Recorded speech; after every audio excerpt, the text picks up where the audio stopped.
Assalamualaikum warahmatullahi wabarakatuh. Perkenalkan, nama saya Nadia Asmelinda dari MTM 1921161 ingin mempresentasikan hasil kerja saya yang berjudulkan Struktur Hukum Tanah Nasional.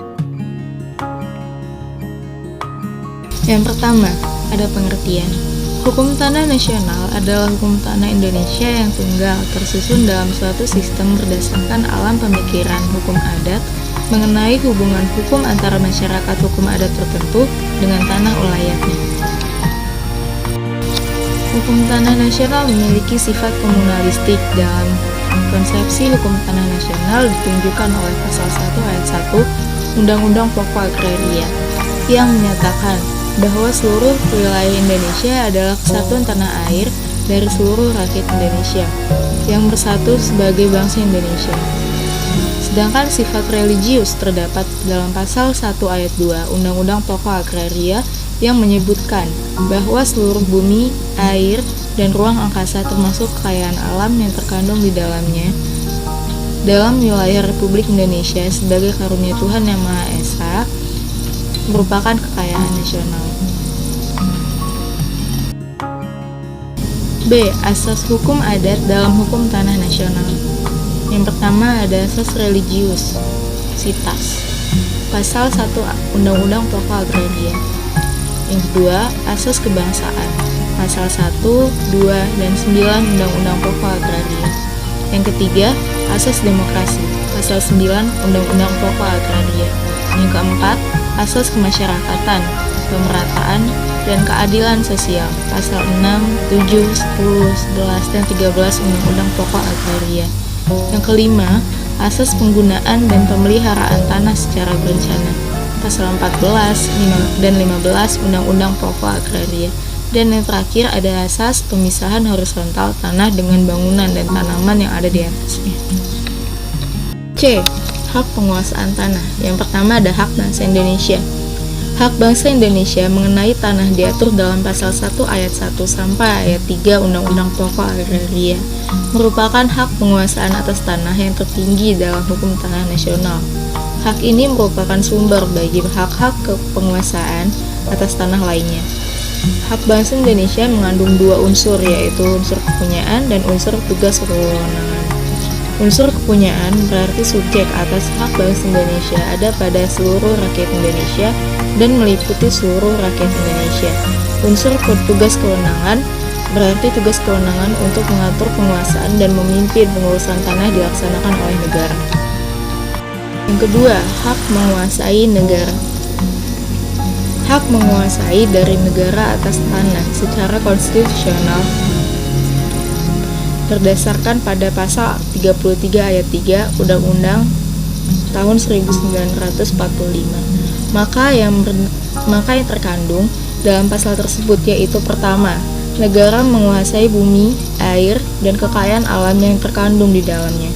Kedua, bumi, air, dan kekayaan yang terkandung di dalamnya dipergunakan untuk sebesar-besar kemakmuran rakyat. Hak menguasai negara merupakan suatu konsep yang mendasarkan pada pemahaman bahwa negara adalah suatu organisasi kekuasaan dari seluruh rakyat Indonesia. Penyebutan hak menguasai dari negara diberikan oleh Undang-Undang Pokok Agraria kepada lembaga hukum dan hubungan hukum konkret antara negara dan tanah Indonesia sebagaimana disebutkan dalam pasal 2 Undang-Undang Pokok Agraria. Hubungan hukum tersebut merupakan hubungan hukum yang bersifat publik semata-mata, berbeda dengan konsep hubungan hukum yang bersifat pemilikan antara negara dan tanah berdasarkan domain veclaring sebagaimana yang pernah berlaku sebelum Undang-Undang Pokok Agraria. Yang ketiga ada hak ulayat masyarakat hukum adat.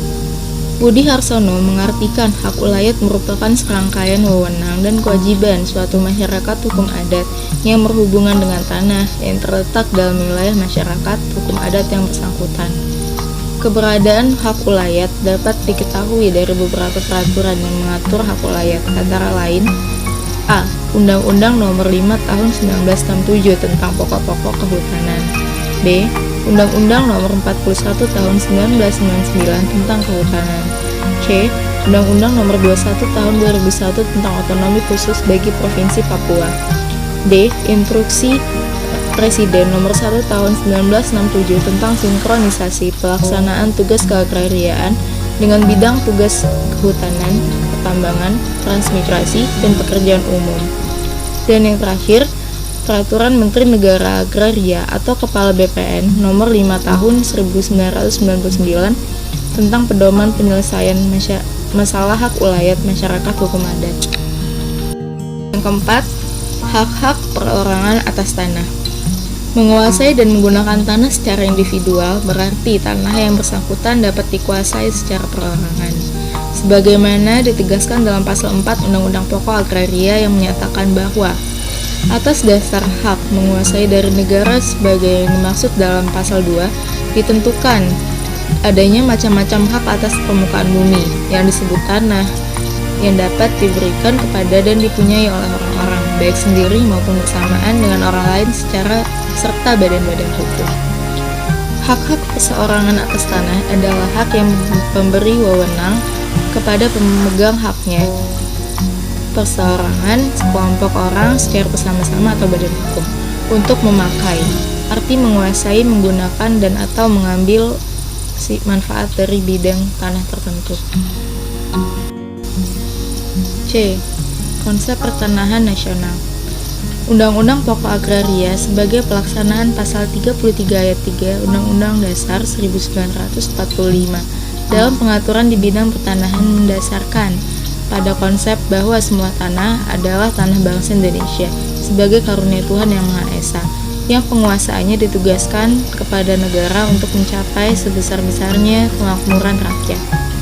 Hak menguasai dari negara sebagaimana tersebut dalam pasal 2 Undang-Undang Pokok Agraria memberikan kewenangan untuk mengatur dan menetapkan berbagai segi penguasaan tanah yang dianggap sebagai tugas pemerintah. Konsepsi hukum tanah nasional dapat dilihat dari ketentuan pasal 5 Undang-Undang Pokok Agraria bahwa yang menyatakan bahwa hukum agraria yang berlaku atas bumi, air, dan ruang angkasa ialah hukum adat, sepanjang tidak bertentangan dengan kepentingan nasional dan negara, yang berdasarkan atas persatuan bangsa dan sosialisme Indonesia, serta dengan peraturan-peraturan yang tercantum dalam undang-undang ini, dan dengan peraturan perundangan lainnya. Segala sesuatu dengan mengindahkan unsur-unsur yang bersandar pada hukum agama. Kewenangan pemerintah pusat maupun daerah di bidang pertanahan tidak terlepas dari kebijakan pertanahan yang termuat dalam Undang-Undang Pokok Agraria maupun peraturan perundang-undangan lain sebagai pelaksana Undang-Undang Pokok Agraria tersebut. Adapun kebijakan pertanahan yaitu 1. Kebijakan pertanahan berdasarkan Undang-Undang Pokok Nomor 5 Tahun 1960 tentang Peraturan Dasar Pokok-Pokok Agraria atau UUPA. Yang kedua, kebijakan pertanahan dengan adanya ketetapan MPR Nomor 9 Tahun 2001 tentang Pembaruan Agraria dan Pengelolaan Sumber Daya Alam. Yang ketiga, kebijakan pertanahan berdasarkan keputusan Presiden Nomor 34 Tahun 2003 tentang kebijakan nasional di bidang pertanahan. Yang keempat, kebijakan pertanahan berdasarkan Peraturan Presiden Nomor 10 Tahun 2006 tentang Badan Pertanahan Nasional. Sekian presentasi dari saya. Jika ada salah mohon maaf dan kepada Allah saya mohon ampun. Assalamualaikum warahmatullahi wabarakatuh.